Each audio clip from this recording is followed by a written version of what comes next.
ថ្ងៃមហាសង្ក្រាន្តបងជួបកល្យានភូមិភានៅក្រុងភ្នំពេញសម្រស់ស្រីខ្មែរពិតស្អាតគួរឲ្យស្រឡាញ់ភក្ត្រាមានមុននេត្រាថ្លាយងគួរឲ្យខ្នក់ខ្នាញ់បេះដូងបងចាញ់មុនស្នេហ៍អូនហើយពុំងារសោសៅអូនពេកហើយតាមប្រងប្រាន់ត្រើយមកពីខាងណាដែរពុំងារដេញក៏បងហ៊ានមកសាសាំសន្តានីក្រមុំភ្នំពេញសុទ្ធតែស្រស់ស្អាតគ្រប់គ្រប់គ្នាបដិប្រងពុំងារចាប់អារម្មណ៍តែខ្ញុំ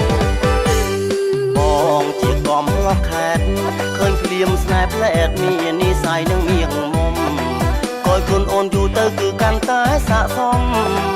បងមិនលាក់លៀមគឺសូមនិយាយប្រាប់អូនចំចង់បានរូបមុំមកធ្វើគូណែបនិតកា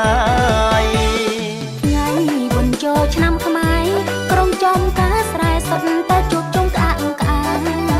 រឿងបេះដូងទុកមួយឡែសិនទៅឆោមឆាយមកលេងរំវង់ចូលឆ្នាំថ្មីឲ្យបានសប្បាយខ្មែរទីចិត្តឆ្ងាយសប្បាយ